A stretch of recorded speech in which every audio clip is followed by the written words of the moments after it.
Eu peço agora para mostrar quem é que nós somos, as nossas cores. Ergam a bandeira, as nossas bandeiras, ergam as cartolinas e batam uma salva de palmas para recebermos o Pedro Vasconcelos Almeida, a Marina Gonçalves, o Tiago Rego e o Fábio Zacarias. J, é S, é J, é S, é J. J, é S, é J, S. Tudo bem? Então, eu sento-me aqui, se calhar... vocês sentem-se onde quiserem. Tu és mais alto, podes Fica ficar aqui, à não é? frente. Muito bem. Falta um.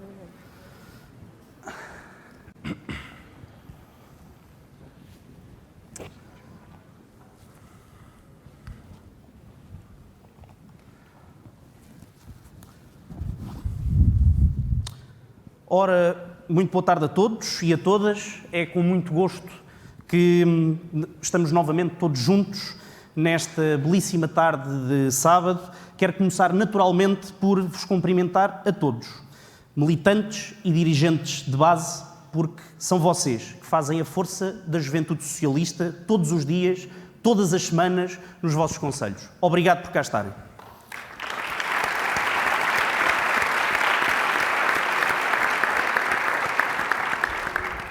Cumprimento naturalmente o nosso secretário-geral e amigo, Miguel Costa Matos, agradecendo a amabilidade da incumbência que me atribuiu. Aos nossos oradores, com certeza que já lá iremos. Nos últimos 6 anos, o Partido Socialista travou o caminho do empobrecimento que o país levava e conseguiu restaurar a esperança dos portugueses num novo ciclo de justiça social e prosperidade. Não podemos, por isso mesmo, camaradas, voltar para trás. O Partido Socialista merece a renovada confiança dos portugueses para continuar a governar e os jovens merecem uma nova maioria e um governo que dê continuidade à trajetória de recuperação económica, de consolidação das contas públicas, que defenda as classes médias e os jovens, não deixando ninguém para trás e assegurando que a nossa geração encontra no nosso país as condições necessárias para realizar os seus sonhos. A JS estará onde sempre esteve, ao lado do Partido Socialista, para defender as nossas causas e para passar a mensagem à nossa geração. Esta mobilização impressionante que nós temos aqui hoje é a prova de que estamos prontos para o próximo mês que aí vem e é esta força que nos vai dar a vitória no próximo dia 30 de janeiro. Mas, porque mais do que a força dos números, o que conta é a força das nossas ideias, vamos discutir agora os desafios e as respostas que um governo progressista e para os jovens deverá prosseguir. Temos connosco a Marina Gonçalves, dirigente nacional do Partido Socialista e secretária de Estado da Habitação, e, acima de tudo, um grande quadro de futuro do Partido Socialista, que passou também pela Juventude Socialista e uma cara amiga que nos contagia sempre com a sua simpatia e com a sua simplicidade. Obrigado, Marina, pela tua presença. Temos também connosco o Tiago Rego, presidente da Federação Nacional das Associações Juvenis, e o Fábio Zacarias, presidente eleito da Associação Académica da Universidade do Algarve. Já agora, Fábio, cumprimentar-te também, parabenizar-te pela tua recente eleição. Aos dois, muito obrigado também pela vossa presença. A minha primeira pergunta vai precisamente para a Marina Gonçalves.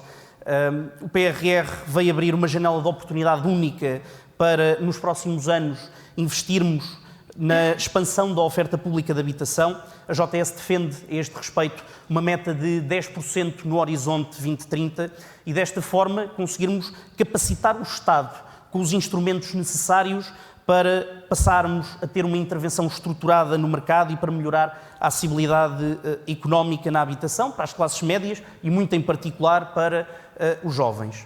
Sendo certo, porém, que estas políticas acarretam um desfazamento temporal, portanto, isto vai levar tempo a nós sentirmos os efeitos práticos desse investimento que está agora a ser feito. E a minha pergunta, Marina, é esta. Até lá, que políticas públicas são necessárias para nós materializarmos a habitação mais acessível e para assegurarmos que os jovens têm condições para se emancipar? Muito obrigada, muito boa tarde a todos. Antes de mais, cumprimentar-vos a todos na pessoa de Miguel Costa Matos, com quem eu já ainda partilhei tempos de juventude socialista e partilhei tempos de Parlamento e continuo a partilhar muitas das nossas ideias e a trabalhar também ouvindo, através dele, aquilo que são as propostas e aquilo que podemos melhorar nas políticas de habitação. É sempre um gosto poder regressar a casa. Eu ainda me sinto uma jovem, não sou bem jovem para a JS, mas sou uma jovem, e acho que estes fóruns são sempre muito importantes, não apenas internamente, mas para podermos trabalhar efetivamente naquilo que é para concretizar no terreno e para que neste mandato e no mandato que venha a seguir possamos construir uma sociedade melhor e especificamente na área da habitação que possamos efetivamente fazer melhor.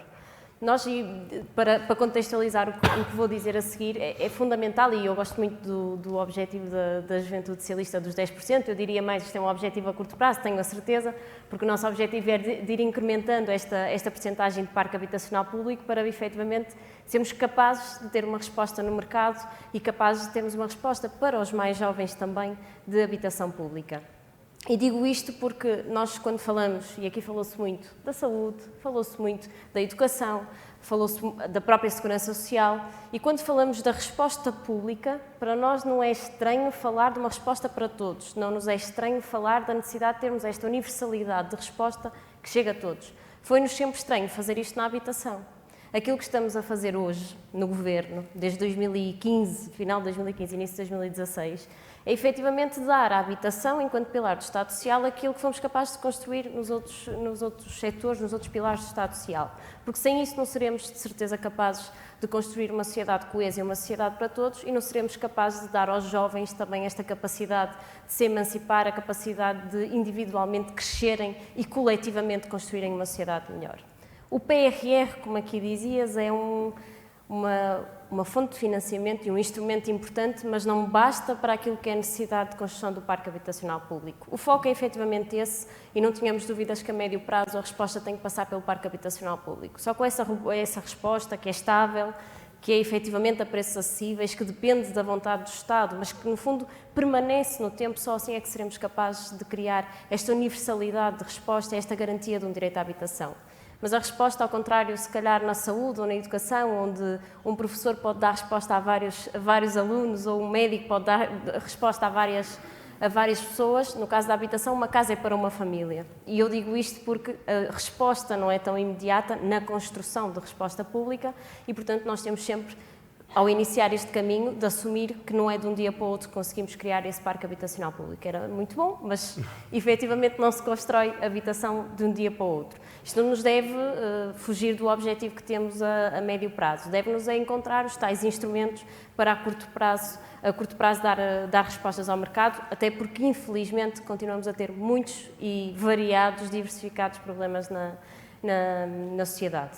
Nós, obviamente, que aqui temos uma conjugação de dois fatores, ou verdadeiramente há de vários fatores, mas vamos centrar aqui em dois em específico. Por um lado, há a questão das respostas. Eu dizia esta resposta a médio prazo, mas somos capazes a curto prazo já de reabilitar algum do parque habitacional e colocá-lo no mercado. Isso é um dos caminhos, eu diria o principal caminho de intervenção a curto prazo. Não tem a escala que queremos e que temos pensado até 2026, mas permite, com essa resposta, e já o começamos a fazer, já permite dar alguma resposta no mercado. E depois é preciso criar um conjunto de medidas de regulação do mercado. Elas foram feitas, elas devem agora também ter esta estabilidade na sua concretização no terreno. Houve muitas alterações ao próprio o NERRAU, eu falo deste instrumento porque é o essencial, mas na lógica de estabilidade. E é importante depois conseguir entrar no mercado privado e conseguir criar aqui estímulos para garantir que são um complemento, sobretudo a curto prazo, naquilo que é a renda a preços acessíveis. É importante, mas não deve nunca ser a nossa prioridade. Ou seja, isto pela lógica e pela importância de termos uma resposta a curto prazo, é importante que possamos criar estes estímulos no mercado privado, mas não é isto que deve ser a nossa prioridade na política de habitação. Dito isto, é importante que eles existam. O Programa de Arrendamento Acessível, o Porta 65, que tínhamos no Orçamento de Estado, boas notícias e que espero que se possam replicar para reforço do Porta 65, para que pudesse chegar a mais gente, para que estivesse mais compatível com aquilo que era o mercado. O Programa de Arrendamento Acessível, que é mais recente, mas que no fundo assenta também num travão naquilo que é a renda praticada obviamente com um conjunto de incentivos dados aos proprietários e aos senhorios, mas permitindo aqui tabular aquilo que consideramos uma renda acessível. Portanto, através destes instrumentos, nós permitimos os incentivos fiscais também para contratos de longa duração. Estes instrumentos permitem, de alguma forma, complementar aquilo que é a prioridade do parque habitacional público. Agora, os grandes instrumentos, eu diria que é na conjugação destes três. É regular o mercado, dentro daquilo também que é o equilíbrio necessário para o seu funcionamento e não perdendo de vista a nossa prioridade de parque habitacional público, é ao mesmo tempo criar um conjunto de incentivos para que o mercado privado se possa também juntar a este interesse público de criar habitação a preços acessíveis e compatível com os rendimentos das famílias e aqui a cereja no topo do bolo, a prioridade, criar parque habitacional público. O caminho está iniciado, começamos já a ter essa resposta pública no terreno e esse deve ser efetivamente o nosso foco também a curto prazo. O facto de ser, do ponto de vista de nós temos um parque habitacional público de 2%, portanto estamos muito longe de atingir as metas que nos propusemos. Isto para dizer, o crescimento que temos que ter vai implicar, obviamente, estes anos de construção, de reabilitação daquilo que é o parque habitacional, que já estava no estado e que estava devoluto, mas até de outro parque habitacional que estamos agora a inventariar. Agora já temos algumas respostas no terreno e o facto de demorar tempo a construir não quer dizer que não façamos já a reabilitação daquilo que mais rapidamente possamos pôr no terreno, possamos pôr no mercado. Portanto, esta não pode deixar de ser a nossa prioridade também a curto prazo, podendo depois complementar com estas respostas no mercado, que no fundo são incentivos também ao mercado privado para que ele funcione de forma justa e coesa para a sociedade. Ora, obrigado, Marina. E, de seguida, a minha segunda pergunta vai para o Fábio, enquanto dirigente estudantil de uma universidade fora do Porto e de Lisboa. E a minha pergunta é: como consideras que as instituições de ensino superior podem adequar a sua oferta de ensino à realidade e às especificidades de cada região? Uma segunda pergunta, também acaba por estar relacionada: o que é que tu consideras que o Estado pode fazer mais em matéria de habitação e de ação social pelos estudantes deslocados? A Juventude Socialista defendeu recentemente o complemento de deslocação para os estudantes deslocados. Defendemos também já há muitos anos maiores respostas ao nível da habitação estudantil, onde de facto nós temos muitas carências. E, Fábio, a palavra é tua. Antes de mais, quero saudar a todos os camaradas aqui presentes e agradecer ao camarada Miguel Costa Matos pelo seu trabalho, que culminou no manifesto e nas ideias que aqui hoje se apresentam, e saudar também os camaradas colegas de painel. Hoje estou aqui para falar um bocadinho sobre o ensino superior e é impossível fugirmos aqui à temática da pandemia que continua presente naquilo que é o nosso cotidiano. E o ensino superior acabou por sofrer a necessidade também de alterar o seu modus operandi para garantir a maximização, dentro do possível, os resultados e o aproveitamento dos estudantes. Tudo mudou na pandemia, deixou marcas na sociedade portuguesa e, de certo modo, acabou por criar aqui um leque de fatores do abandono de jovens estudantes. O primeiro fator que quero aqui ressalvar deve-se ao abrandamento e, em muitos casos, às paragens das atividades, que levou a enormes perdas, principalmente nas micro e pequenas empresas, como todos sabemos, uma grande fatia do tecido empresarial português, culminando em perdas significativas dos rendimentos familiares. No segundo fator, gostava aqui de ressalvar que, embora o Governo tenha vindo progressivamente a diminuir o valor da propina, o custo para estudar, principalmente para um estudante em mobilidade, aumentou. Isto deve-se ao facto da oferta de habitação não fazer face à procura e que levou a que o preço do arrendamento suba, possibilitando ainda uma economia paralela que apresentou, em alguns casos, como é conhecido, condições pouco dignas para aquilo que é o ser humano. Portanto, ainda que a propina tenha diminuído, com o ordenado mínimo a subir, a taxa de esforço aumentou, não encontrando no processo global de atribuição de bolsas uma solução que satisfaça num todo as necessidades dos estudantes. Depois, ressalvar aqui um tema bastante importante e que tem sido falado, que é a questão dos problemas psicológicos. e a percentagem de doenças mentais aumentou bastante nas faixas etárias mais jovens, levando, por consequente, a problemas pela falta de motivação dos estudantes. Este aumento acentuado levou a que os gabinetes de psicologia das universidades não tivessem capacidade de resposta face a tão grande necessidade, que culminou na desistência de muitos estudantes. É necessário responder a este drama do nosso tempo, para cada um que passa por esta situação que afeta a sua saúde mental, tenha a certeza que será acompanhado de forma eficiente, mitigando as dificuldades no seu percurso académico.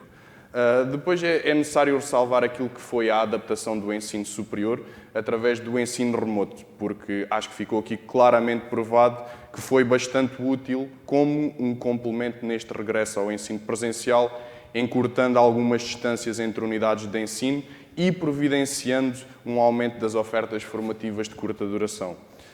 Arrisco-me a dizer que tem sido um grande braço direito do ensino presencial, isto porque grande parte das instituições acabou por fazer subir o seu número de vagas, mas as suas capacidades e o seu corpo docente não aumentaram. E sem este instrumento tinha sido impossível a criação de horários, ainda que tenha aumentado a carga horária, que tenha aumentado e os docentes tenham ficado no mesmo. Portanto, continua a ser necessário que haja um investimento e um rejuvenescimento das academias, de modo a acompanhar esta mudança progressiva. Uma mudança de pensamento, uma mudança pragmática que nos pede para garantir o mercado de trabalho do amanhã, mas que, acima de tudo, nos peça para salvar o mundo para que realmente seja possível que haja o amanhã. À semelhança de outros períodos históricos de transição, meus camaradas, caminhamos a passos largos para uma nova era. E sabemos o valor que o ensino superior detém para estar na vanguarda da sociedade. Deve-se apoiar nas tendências tecnológicas, assente em valores como a inovação, a coesão, a equidade e a sustentabilidade. E a prova disso mesmo é o facto dos fundos provenientes da União Europeia, como o PRR e o PT 2030, financiarem projetos e iniciativas sustentados nos mesmos. As instituições universitárias são promotoras deste mesmo desenvolvimento na sociedade, através dos seus centros de investigação, das suas incubadoras de empresas e dos seus atuais ou futuros campos tecnológicos, levando à criação de novos métodos de trabalho e de produção. Esta inclusão de jovens leva a que seja possível auxiliar o tecido empresarial, a repensar os modelos de negócio, uma vez que os mesmos têm a oportunidade de trabalhar lado a lado com investigadores, com empreendedores, fomentando o seu crescimento pessoal e profissional, que são o presente e o futuro da sociedade portuguesa. Mas aqui há perguntas que não podemos deixar de colocar, como, por exemplo, se o ensino superior será único e exclusivamente para o desenvolvimento económico, ou se deverá também contemplar o cariz social. Sendo o ensino superior tendencialmente gratuito, com o objetivo claro de garantir a equidade do elevador social, o percurso académico deve preparar o estudante para os desafios que irá encontrar no seu cotidiano. Exemplos disto são a gestão de conflito, o trato com as pessoas, a discriminação das minorias e a necessidade de cumprir e fazer cumprir os princípios de ética moral adjacentes à posição social que irá ocupar no futuro. Camaradas, como último ponto que considero fundamental para responder às perguntas, é o impacto que o ensino superior tem em regiões fora dos grandes centros urbanos. Trago-vos como o caso da Universidade do Algarve. Será que o seu desenvolvimento das suas condições da academia não poderá ser um fator-chave da fixação de jovens na região, diversificando os quadros qualificados, resultando numa consequente melhoria da oferta do mercado de trabalho algarvio? Este é apenas um exemplo, mas que se poderá adequar a regiões do país com condições semelhantes a este panorama nacional. Portanto, em suma de tudo aquilo que disse, podemos concluir que o ensino superior acabou por sofrer alterações e sentiu a necessidade de se adaptar. Deste modo, é fundamental corrigir o método do apoio social para combater as desigualdades derivadas do desvio padrão dos rendimentos familiares, apostar de forma mais avultada em gabinetes de psicologia para perceber quais os fatores de desmotivação dos estudantes e investir em infraestruturas que potenciem a qualidade de ensino, resultando numa melhor preparação do futuro da sociedade. E termino para dizer que é fundamental aproveitar de forma eficiente os fundos provenientes da União Europeia, de modo a capacitar o país de forma coesa, sustentável e tecnológica, fazendo assim frente aos principais desafios da nossa geração.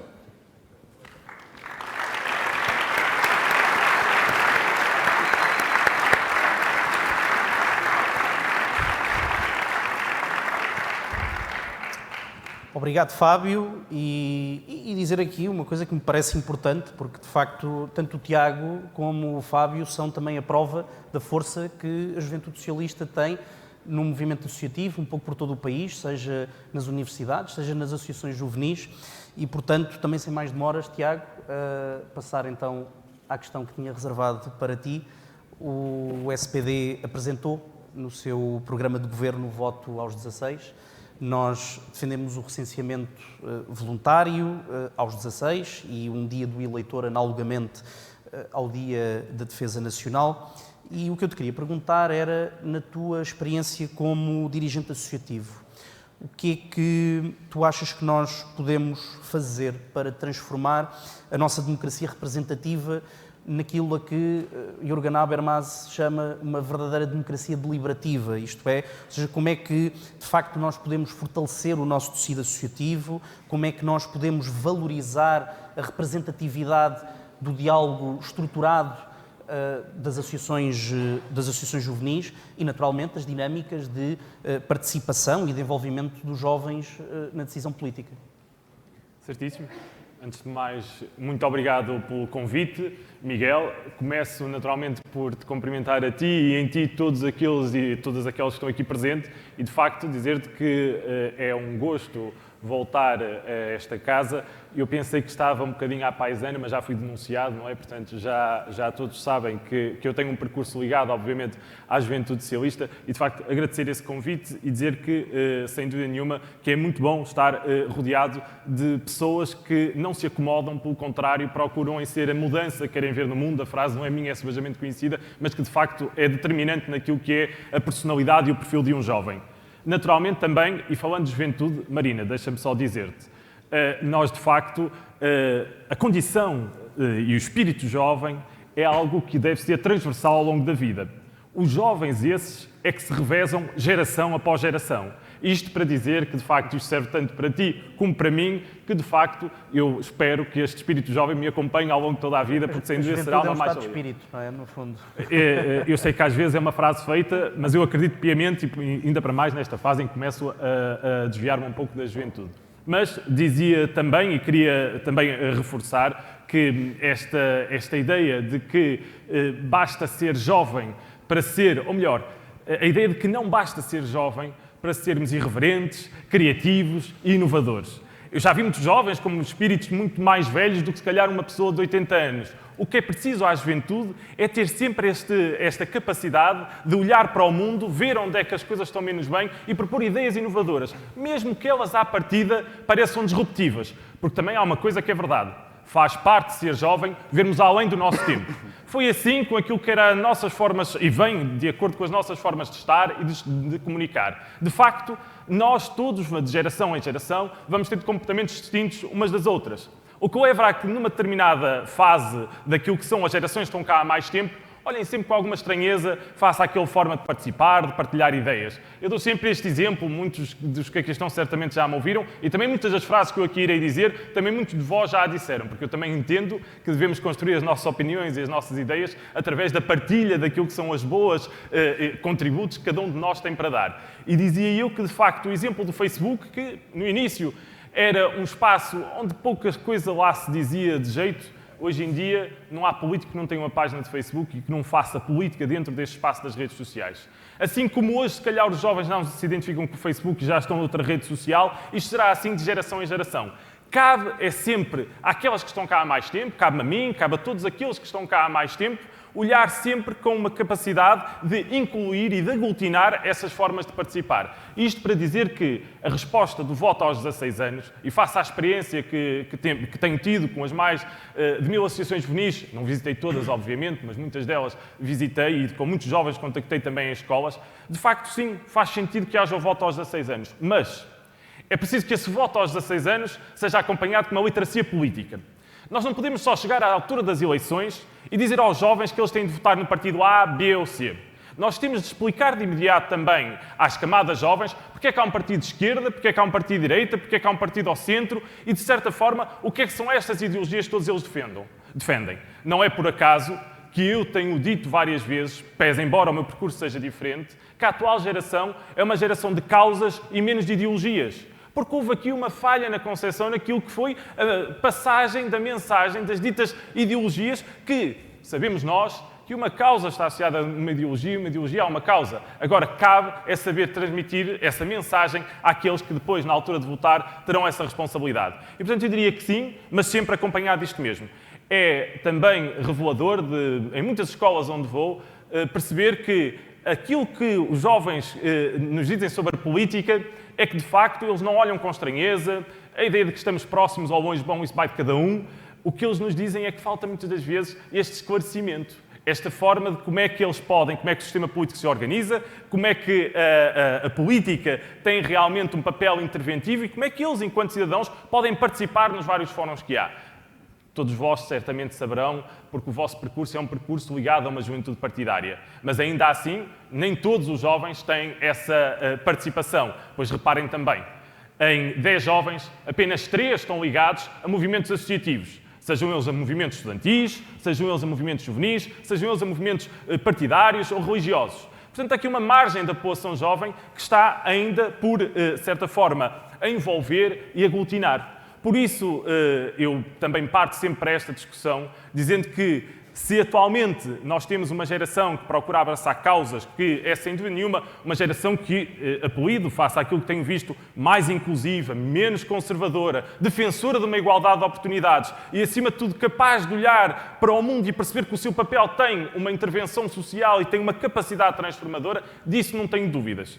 Agora, neste processo em que temos partidos políticos e temos os jovens, é preciso que cada um saiba se relacionar com o outro, ouvirem-se ambas as partes nos ditos tais processos de cogestão.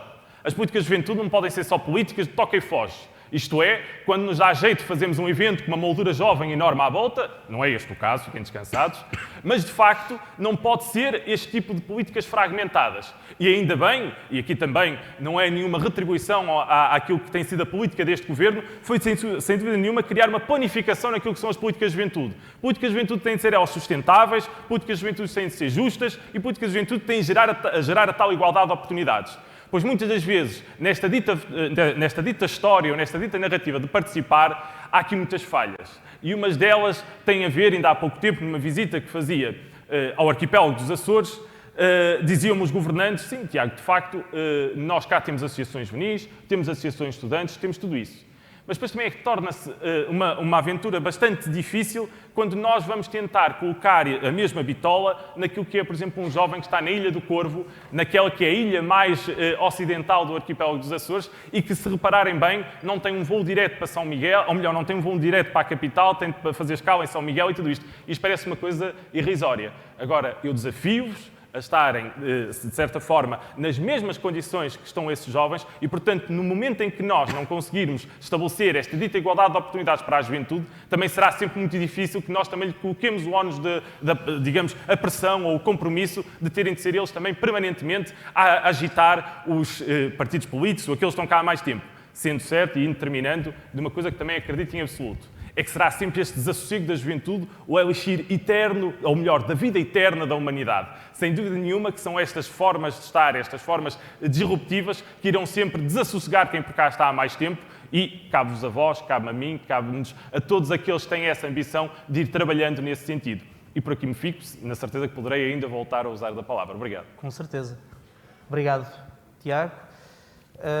Bem, eu então agora abriria aqui um período de perguntas do público. 2 avisos. Eu sou bom com caras, mas péssimo com nomes. Eu conheço aqui muitas caras, mas eventualmente alguns nomes eu não conhecerei. E não se acanhem, porque senão eu arranjo voluntários à força. Luís, depois o Diogo. Força. A minha pergunta é para a Secretária de Estado e é muito simples. Dirigente nacional. No último período legislativo veio à baila uma medida que é o englobamento das rendas para o acerto de IRS. Nesse aspecto, pergunto-lhe a sua opinião e se isso não seria, de facto, mais prejudicial do que benéfico para o progresso das habitações. Obrigado, Luís. Vais fazer Penso que tinha ali a inscrição do Diogo. Força.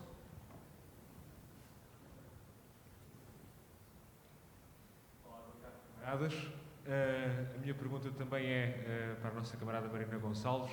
A minha pergunta é um pouco mais para a militante Marina Gonçalves, que é, nós por vezes confrontados com o exercício do poder, percebemos que algumas das nossas ideias não são possíveis de realizar ou mudamos simplesmente de ideias. A minha pergunta é, da Marina militante da JTS para a Marina Secretária de Estado, mudou alguma coisa no plano das ideias? Esta pergunta tem rasteiro. Não tem nada, uma ótima pergunta. Se calhar há espaço para mais uma terceira pergunta, antes de passarmos aos nossos oradores. Francisco, força. Eu vou só tirar a máscara que os meus óculos embaciam. Camaradas, nós defendemos um ensino mais democrático, defendemos um ensino que não se foque tanto no exame. No entanto, nós vemos que o exame nacional chega ainda a contar 50% da nota para a admissão às faculdades. O exame nacional, muitas vezes, são 2 horas ou 3 horas da nossa vida que vão definir o resto da nossa vida. Quais é que são os caminhos alternativos para nós ponderarmos outras maneiras de admissão à faculdade? Se nós poderíamos contar também o voluntariado ou se iremos continuar com o modelo atual? Muito bem. Se calhar agora abriríamos uma nova ronda. Marina, passo-te a palavra. Muito obrigada pelas perguntas. A pergunta mais difícil foi a primeira. Mas é sempre bom podermos discutir aqui este tal equilíbrio quando pensamos as medidas e que são justas quando olhamos de uma perspectiva, mas que podem causar problemas noutras áreas de intervenção. Como é que fazemos esse equilíbrio? Eu acho que é aí, nós nunca avançamos. Nós tínhamos uma medida no programa do Governo que era o englobamento. O Orçamento de Estado deste ano já previa um avanço no englobamento que não envolvia o englobamento dos rendimentos prediais, portanto era o englobamento na perspectiva dos rendimentos de capital, precisamente porque é que se avança, porque é que quando se avança, avança-se com a necessidade prévia de ponderação das várias realidades, porque efetivamente nós temos que perceber, quando temos uma prioridade na habitação, que é garantir que todos têm acesso à habitação, temos um mercado que está cada vez mais desajustado daquilo que são os rendimentos das famílias, temos que perceber quais os prós e os contras, quando olhamos para uma medida que conceptualmente pode ser justa, quais são os prós e contras ou os impactos que poderá ter nesta realidade. Eu diria que quando avançamos temos que fazer esta ponderação prévia e, não sendo muito taxativa na resposta, dizer que é fundamental que olhemos para a medida que, quando pensamos na questão do englobamento, pode ser do ponto de vista de justiça fiscal muito importante, é um caminho que estamos a fazer e bem, que estava no Orçamento de Estado, mas que espero que continue a fazer-se este caminho e esta discussão daquilo que é o englobamento por uma lógica de justiça fiscal, mas que é fundamental que se faça efetivamente esta ponderação com neste benefício que traz a ponderação com aquilo que pode trazer, nomeadamente no mercado habitacional. Com isto não estou a dizer que a discussão não deva ser feita, eu acho que nós a devemos fazer. O equilíbrio, quando fazemos o equilíbrio, quando construímos uma sociedade, temos sempre que olhar para há um equilíbrio, nunca há uma resposta imediata e clara para cada assunto, mas estão em causa, com o englobamento e com a questão e com a promoção da habitação, duas importantes ferramentas para uma sociedade mais justa e coesa, e por isso eu acho que nós não devemos, neste momento, afastar essa discussão. A opção, e bem, foi a de começar este caminho por algo que seria mais equilibrado. Não devemos parar esta discussão, sendo certo que não devemos em nenhum momento prescindir daquilo que é uma preocupação que temos nas respostas habitacionais e aquilo que já hoje é um problema, não termos medidas que possam de alguma forma promovê-lo ainda mais. E no fundo é esta a base da discussão, por isso é que eu dizia que era uma pergunta difícil, porque não tenho uma resposta imediata e clara a curto prazo, mas é um tema que temos necessariamente que discutir e felizmente no Orçamento de Estado, e eu digo felizmente porque acho que esse caminho tem que continuar a ser feito, a discussão foi reaberta e é importante que seja reaberta porque realmente também a justiça fiscal é fundamental para uma sociedade melhor também. Relativamente à questão, que foi muito interessante, de se mudou alguma coisa do ponto de vista de ideias entre, no fundo, nos últimos anos, desde que da camarada Marina Gonçalves da Juventude Socialista, ou do Partido Socialista, e a Marina Gonçalves, secretária de Estado. Não mudou de todo. aquilo que é a minha perspectiva, a visão que tenho de sociedade e a visão que tenho na área da habitação, é uma visão que felizmente consigo concretizá-la no terreno, e isso é a coisa que nos pode motivar, é podermos construir aquilo que sempre achamos e que sempre defendemos nas várias participações que temos cívicas, e nomeadamente na Juventude Socialista. Nós hoje estamos efetivamente a construir algo que é uma responsabilidade e uma justiça na sociedade. Nós estamos a construir uma resposta pública de habitação e estamos a assumir que a prioridade é ter um parque habitacional público capaz de dar resposta às famílias, porque assumimos que efetivamente temos que ser capazes de garantir que os mais jovens se emancipam, temos que ser capazes de garantir que as famílias com menores rendimentos têm acesso a uma habitação digna, temos que ser capazes, no fundo, de tratar igual o que é igual, e como nós somos todos iguais, temos todos de ter acesso às mesmas condições. Uns têm mais facilidade que outros e cabe ao Estado dar a resposta quando ela não existe. Nós falamos disto, aliás, nas intervenções de abertura falou-se muito disto. O Estado, a presença do Estado é fundamental para garantir que aquilo que são os desequilíbrios normais de uma sociedade são debelados, são mitigados pela intervenção do Estado, e é isso que estamos a fazer na política de habitação. E felizmente sempre foi isto que nós falamos, e na Juventude Socialista focamos, e muito bem, esta lógica, esta ideologia efetiva de um Estado interventivo, mas um Estado interventivo para garantir que nós somos tratados nas várias áreas de intervenção como iguais, como participantes iguais na construção de uma sociedade e numa vida em sociedade, e aquilo que estamos a fazer na habitação hoje é algo que nunca se fez, não tem precedentes, que é tratar toda a gente por igual e garantir que aquilo que é uma resposta pública que não existe passa a existir. Por isso, diria que aquilo que as funções que exerço hoje são a concretização daquilo que sempre acreditei e que esta estrutura, a Juventude Socialista, acredita, e espero que aquilo que estamos a fazer hoje e que não fizemos no passado possa realmente ter continuidade no futuro, porque não tenho dúvidas nenhumas que a resposta para a habitação tem que ser igual à que tivemos para a saúde ou tivemos para a educação. É uma resposta pública, com um parque habitacional público, e uma resposta que seja capaz de se adaptar àquilo que são os rendimentos de cada um e às necessidades de cada um, e aqui obviamente focando às necessidades dos mais jovens, porque todos têm direito a emancipar-se e a ter a sua vida autónoma e independente.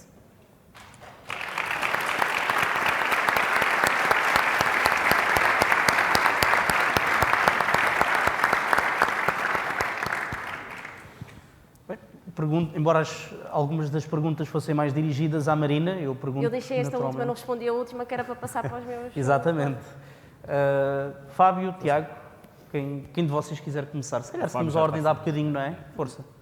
Também vou ser direto e objetivo à pergunta, depois se os meus colegas de painel quiserem fazer algum acrescento também, certamente com a experiência que já têm a mais que eu, certamente poderão fazer aqui um apanhado mais geral.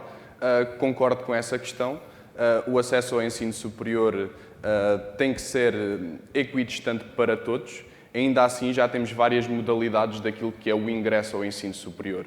Por via daquilo que é o exame nacional, em alguns institutos com os 50%, outros a 40%, outros a 60%, e já vamos tendo também a modalidade do sub-23 com um exame diferente, e ainda temos o ingresso dos estudantes que optaram pelo ensino profissional no ensino secundário, através dos cursos técnico-superiores, que é uma porta de abertura para aquilo que é o ensino superior, ou seja, uma espécie de um ano zero, que não dá grau, mas que permite a seguir a entrada no ensino superior por outra via. A questão do ensino do ingresso ao ensino superior, a questão do exame, é verdade que, de facto, naquelas 2 ou 3 horas acaba por estar definido aquilo que é o futuro do estudante, mas também temos que perceber que o ensino secundário já está feito de uma maneira a estimular aquilo que é o sentido psicológico do jovem, do estudante, para aquilo que irá encontrar de seguida no ensino superior.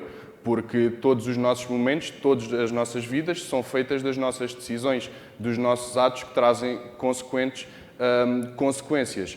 Portanto, é verdade que numa fase inicial acaba por depender e num dia mau o estudante pode sair prejudicado, mas também é para isso que servem estruturas tal como a Juventude Socialista, para estarmos todos juntos, para podermos debater ideias e formas de poder contornar essa situação. Não é uma resposta que se possa dar no curto prazo, mas que de futuro possamos democratizar, como se fala nos grandes objetivos até 2030, de continuar a progredir, a ter cada vez mais uma percentagem de jovens com cursos superiores terminados.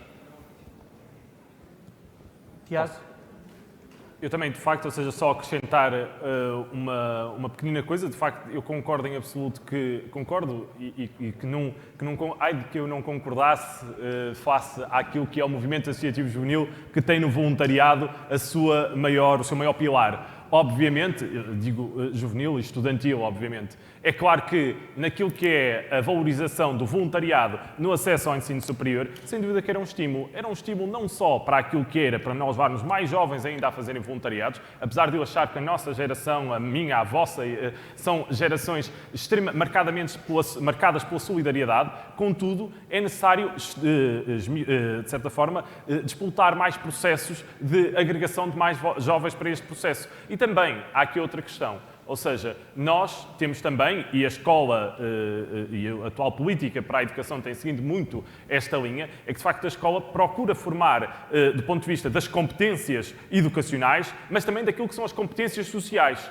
E aqui já temos visto, aliás, há pouco tempo, ou há cerca de um ano, a disciplina de educação para a cidadania era alvo de ataques violentos, pois dizia-se muito coisas bizarras, tais como estamos aqui a criar pensamentos únicos. Eu digo sempre que desenvolver o espírito crítico é aquilo que nos dá a maior liberdade. Nós podemos escolher a nossa crença, o nosso partido e escolher aquilo que deve ser o nosso projeto de vida. Isso sim é a maior arma que nós podemos dar aos jovens para que eles consigam ser bem-sucedidos no seu futuro.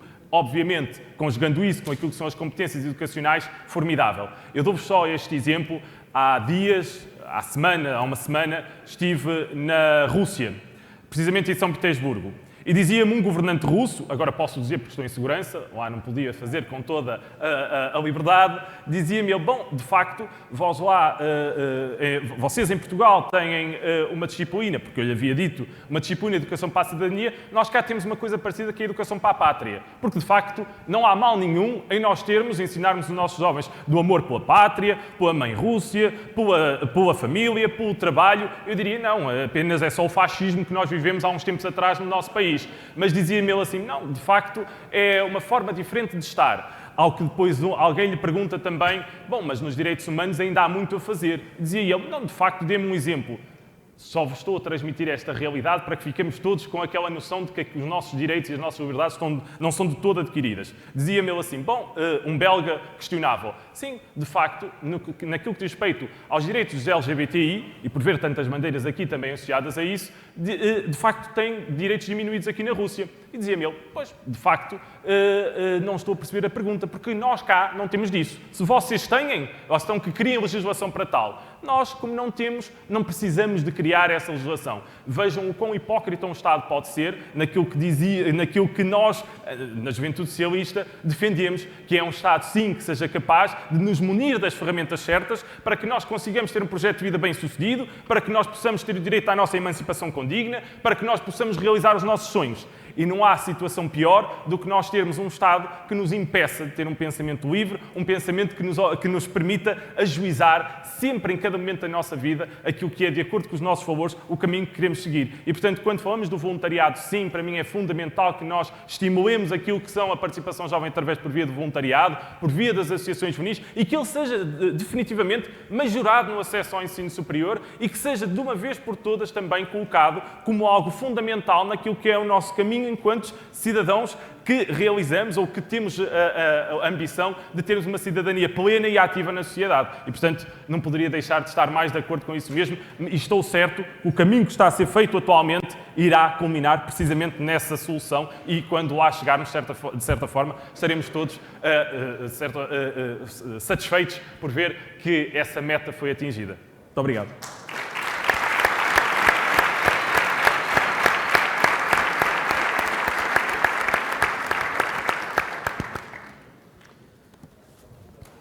Bem, lamentavelmente a nossa agenda não nos permite mais espaço para perguntas.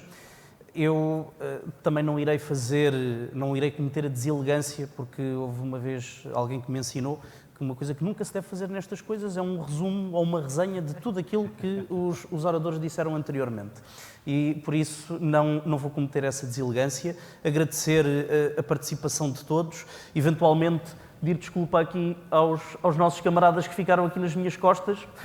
eu não me esqueci de não me esqueci de verificar se havia questões aí desse lado por não gostar de vocês, foi simplesmente porque sou um tipo distraído e esqueci-me efetivamente de verificar se alguém aí tinha questões. Com certeza que à margem do debate também terão a oportunidade de o fazer. Muito obrigado a todos pela vossa participação e viva a JS!